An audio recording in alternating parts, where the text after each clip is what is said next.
Hello to everyone, welcome to KCA Kukreja commerce academy. कैसे हो आप सभी? होपफुली आप सभी अच्छे हैं और जो अपनी प्रिपरेशन है उसको काफ़ी अच्छे से कवर कर रहे होंगे। सो गाइज, यहाँ पे मैं आपके साथ में बिजनेस स्टैटिस्टिक्स के पीवाईक्यूज को कवर कर रही हूँ। इस वीडियो के अंदर हम लोग अपना दिसंबर 2011 एंड जून 2011 बेसिकली जो 2011 के अंदर स्टैटिस्टिक्स के क्वेश्चंस हुए थे उन सभी को हम लोग यहाँ पे कवर करने वाले हैं। दिसंबर 2011 का ये पहला क्वेश्चन है आप लोगों के सामने। तो देखिए क्या लिखा हुआ है। इन ए प्रीडोमिनेंट इलिटरेट एरिया, जहाँ पे इलिटरेट एरिया लोग पढ़े लिखे नहीं है, जिसके अंदर 10,000 पॉपुलेशन है। तो ये आपको पता है पॉपुलेशन क्या होता है, सैंपल क्या होता है। जहाँ पे क्या किया जाता है, हर एक यूनिट को क्या किया जाता है, स्टडी किया जाता है। जहाँ पर किसको स्टडी किया जाता है, ईच एंड एवरी यूनिट को क्या किया जाता है, स्टडी किया जाता है। वो क्या कहलाता है, हम लोगों के पास में पॉपुलेशन होता है। जहाँ पर ईच एंड एवरी यूनिट को क्या करते हैं, कंसीडर करते हैं। सो ये क्या कहलाता है, पॉपुलेशन कहलाता है। और पॉपुलेशन के हम लोगों के पास में क्या रहते हैं, पैरामीटर होते हैं। जो पॉपुलेशन होता है, पॉपुलेशन के अंदर क्या होता है, पैरामीटर होते हैं। और जब उसके अंदर से क्या किया जाता है, कुछ यूनिट को निकालकर क्या किया जाता है, स्टडी किया जाता है। तो ये आपके पास में क्या कहलाता है, सैंपल कहलाता है। और जो सैंपल होते हैं इसके हम लोगों के पास में क्या होते हैं, स्टैटिस्टिक्स आप लोगों के पास में रहता है। ठीक है, तो इलिटरेट एरिया है तो जो डाटा होता है, डाटा क्या होता है, रो फैक्ट्स होता है। जब इसको ट्रांसफॉर्म कर दिया जाता है तो वो इन्फॉर्मेशन बन जाती है। तो उसको कलेक्ट किया जाता है फ्रॉम द 10% ऑफ देम। तो उसमें से 10% से डाटा को कलेक्ट करना है। तो डाटा को कलेक्ट करने के लिए यहाँ पे किस मेथड को यूज किया जाएगा, तो लोग क्या है, इलिटरेट है। इलिटरेट है इसका मतलब वो क्वेश्चनर। क्वेश्चनर क्या होता है, एक लिस्ट ऑफ द क्वेश्चन होती है, शेड्यूल भी लिस्ट ऑफ द क्वेश्चंस होती है। ठीक है, और यहाँ पे और जो ये सर्वे करता है, जो डाटा कलेक्शन करेगा, वो आप लोगों के पास में कौन कहलाता है, तो जो इन्वेस्टिगेटर आप लोगों के पास में हो जाएगी। जो मेन एजेंसी जो डाटा को कलेक्ट करवा रही है वो इन्वेस्टिगेटर हो जाएंगे। जिस पर्सन को अपॉइंट किया जाता है डाटा को कलेक्ट करवाने के लिए, वो पर्सन जो होता है वो क्या कहलाता है, न्यूमरेटर होता है। और जिन पर्सन का डाटा कलेक्ट किया जाता है वो कौन होता है, रिस्पोंडेंट होते हैं। वो कौन होते हैं, रिस्पोंडेंट होते हैं। तो जो क्वेश्चनर होता है उसको कौन फिल करता है और शेड्यूल को कौन फिल करता है, तो याद रखिएगा शेड्यूल को कौन फिल करता है, न्यूमरेटर खुद फिल करता है। शेड्यूल को कौन फिल करता है, न्यूमरेटर। और जो क्वेश्चनर होता है उसको कौन फिल करते हैं, रिस्पोंडेंट फिल करते हैं। याद रह जाएगा। इसको कौन फिल करता है, रिस्पोंडेंट की स्पेलिंग देख लीजिएगा। तो इसको रिस्पोंडेंट फिल करते हैं, शेड्यूल को न्यूमरेटर फिल करता है। तो इलिटरेट एरिया है तो वहाँ पे तो इनको ये पढ़ना नहीं आएगा, तो उनके लिए जो रहेगा वो क्या हो जाएगा, इंटरव्यू हो जाएगा। तो ऑप्शन नंबर जो सी है ये इसका आंसर हो जाएगा।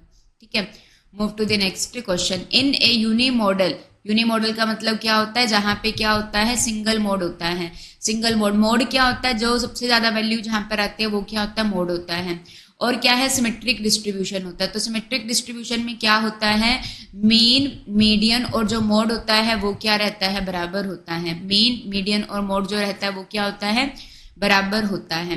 ठीक है, जहाँ पे ये आप लोगों के पास में क्या होता है, सिमेट्रिकल डिस्ट्रीब्यूशन होता है। ठीक है, और जहाँ पे सिमेट्रिक होता है वहां पे कोई भी स्क्यूनेस नहीं पाई जाती। याद रखिएगा, जहाँ सिमेट्रिक होता है वहां पर कोई भी स्क्यूनेस का कंसेप्ट नहीं आता है। मीन जो होता है वो ग्रेटर देन मीडियन, और जो मीडियन होता है वो ग्रेटर देन मोड होता है। ये आप लोगों का कहाँ पर होता है, राइट टेल के अंदर होता है। इसको क्या कहा जाता है, पॉजिटिवली स्क्यूड का नेम कहा जाता है। ये क्या रहता है, पॉजिटिवली स्क्यूड होता है। और जहाँ पे मोड ज्यादा होता है, मीडियन से, मीडियन ज्यादा होता है मीन से, तो ये क्या रहता है, लेफ्ट टेल होता है। और यहाँ पे ये क्या होता है, नेगेटिवली स्क्यूड होता है। ठीक है जी, तो यहाँ पे जो ऑप्शन नंबर आपका सी जो रहेगा ये इसका आंसर हो जाएगा। Move to the next question on your screen. Given the following test, हमें टेस्ट दिए हुए हैं, Z test, T test, F test, chi square test. तो the concept of degree of freedom, तो जो डिग्री ऑफ फ्रीडम का concept होता है वो किसके साथ में एसोसिएटेड होता है, तो वो इन सबके साथ में एसोसिएटेड होता है except the Z test. Z test के अंदर नहीं होता, बाकी सब में होता है। टी टेस्ट में होता है, एफ टेस्ट में होता है, काई स्क्वायर टेस्ट के अंदर होता है।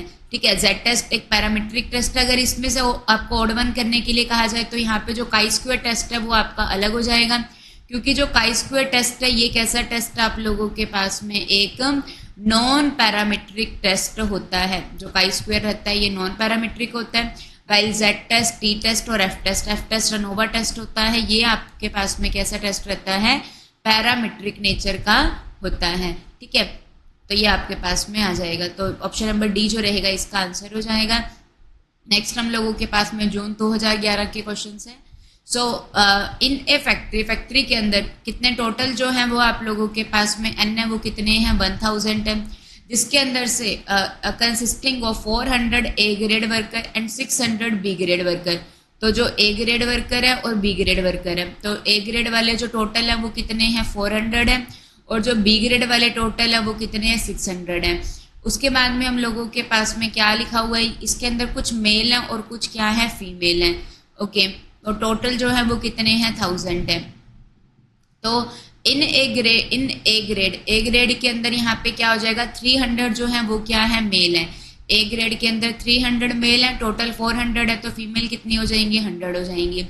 और इनमें B grade only 200 are male worker, B के अंदर जो 200 है वो मेल है, टोटल 600 है, तो फीमेल कितनी हो जाएंगी, 400 हो जाएंगी। तो जो मेल हो गए वो भी कितने हो गए, 500 हो गए, और फीमेल भी कितनी हो गई, 500 हो गई। तो फीमेल वर्कर जो है वो कितनी है, फैक्ट्री के अंदर 500 है, ए के अंदर 100 है और बी के अंदर 400 है, तो टोटल कितनी हो जाएंगी, 500 आ जाएंगी, ठीक है। Move to the next question. ये आप लोगों के पास में टाइप ऑफ सैम्पलिंग का क्वेश्चन है। जब पॉपुलेशन जो होती है वो क्या होती है, हिट्रोजीनियस होती है। हिट्रोजीनियस का मतलब क्या होता है, जहाँ पे क्या होती है, जो पॉपुलेशन होती है वो क्या होती है, अलग अलग होती है, ठीक है। सिमिलर होती है तो वो होमोजीनियस होती है। तो हिट्रोजीनियस है और उसको क्या किया जाता है, ग्रुप्स के अंदर क्या किया जाता है, डिवाइड किया जाता है, ताकि पहले सारे लोग जो है सारे अलग अलग हैं, उसको ग्रुप में डिवाइड किया जाता है ताकि ग्रुप के अंदर आकर क्या हो जाए, होमोजेनिटी हो जाए। विद इन द ग्रुप क्या हो जाएगी, होमोजेनिटी हो जाएगी, एंड बिटवीन द ग्रुप क्या हो जाएगी, हिट्रोजेनिटी हो जाएगी। फॉर एग्जाम्पल असेंबली के अंदर सभी बच्चे खड़े हैं, हिट्रोजीनियस हैं, सभी अपने अपनी क्लासेस के अंदर आए, तो ये 11th क्लास का ग्रुप हो गया, ये 10th क्लास का हो गया, ये आपके पास में 10th क्लास का हो गया, ये 11th का, ये 9th का, तो ये ग्रुप बन गए। तो ग्रुप के अंदर तो क्या है, 11th क्लास के अंदर तो क्या है, सभी ग्रुप के अंदर जो है विद इन द ग्रुप तो ये क्या है, होमोजेनिटी है, सेम लोग है। और बिटवीन द ग्रुप ये अलग अलग है, क्योंकि ये 10th का ग्रुप है, ये 11th का है। उसके अंदर से फिर क्या किया जाता है, हर ग्रुप में से कुछ सैंपल को उठाया जाता है, तो ये आप लोगों के पास में क्या कहलाता है, स्ट्रेटिफाइड रैंडम सैम्पलिंग होता है। क्या कहलाता है, स्ट्रेटिफाइड रैंडम सैम्पलिंग होता है, याद रख लिया जाएगा। स्ट्रेटिफाइड के अंदर क्या हो जाएगा, ग्रुप के अंदर क्या होती है, होमोजेनिटी होती है, और बिटवीन द ग्रुप क्या होती है, हिट्रोजेनिटी होती है, ओके। क्लस्टर सैम्पलिंग क्या, रैंडम सैम्पलिंग, यहाँ पे क्लस्टर अलग हो जाएगा। रैंडम सैम्पलिंग क्या होता है, रैंडम सैम्पलिंग यहाँ पे लॉटरी मेथड जैसा होता है, रैंडमली कोई भी नंबर निकाल लिया जाता है। सिस्टमैटिक रैंडम सैम्पलिंग क्या होती है, यहाँ पे फर्स्ट नंबर रैंडमली निकाला जाता है, उसके बाद में nth यूनिट को स्टडी किया जाता है।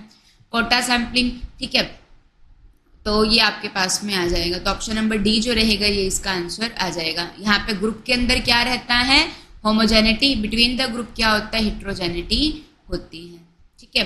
Move to the next question. Which one of the following is a small sample. तो जहाँ पे स्मॉल का सैंपल का साइज आपने पढ़ा है ना, जहाँ पे सैंपल का साइज जो रहता है वो क्या होता है, स्मॉल। स्मॉल का मतलब क्या होता है, लेस देन और इक्वल टू 30 आप लोगों के पास में होता है।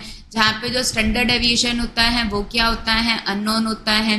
और जहाँ पे क्या किया जाता है, दो मीन के बीच के डिफरेंस को देखा जाता है। तो वहाँ पे कौन सा टेस्ट यूज होता है, जहाँ पे एन स्मॉल होता है, स्टैंडर्ड डेविएशन का पता नहीं होता है, दो मीन के डिफरेंस को स्टडी करना होता है, तो वहाँ पर आप लोगों का कौन सा टेस्ट यूज होता है, टी टेस्ट यूज होता है। तो यहाँ पे स्मॉल का मतलब 5 भी स्मॉल है, 10 भी स्मॉल है, 29 भी स्मॉल है, तो D all of the above इसका आंसर आ जाएगा। Move to the next question. Which one of the following software, software is use for research analysis. तो रिसर्च एनालिसिस के लिए कौन से सॉफ्टवेयर को यूज किया जाता है, तो इसके लिए SPSS को यूज किया जाता है। SPSS जो रहता है ये क्या रहता है, statistical package for social science होता है। क्या हो जाएगा, statistical package for social science. ये फर्स्ट लॉन्च किया गया था 1968 के अंदर। इसके बाद में इसको IBM इंटरनेशनल बिजनेस मशीन ने एक्वायर कर लिया था 2009 के अंदर, ठीक है, statistical package for social science. Move to the next question. Which one of the following is a database management system. Database होता है जहाँ पे डाटा को स्टोर किया जाता है, तो उसमें डाटाबेस मैनेजमेंट सिस्टम होता है। तो यहाँ पे डाटा को स्टोर करने के लिए क्या हो जाएगा, MS Access को क्या किया जाता है, यूज किया जाता है, ठीक है। सो ये थे हमारे पास में 2011 के क्वेश्चंस, ठीक है। तो होपफुली आपको समझ में आ गए हैं। So thank you to everyone.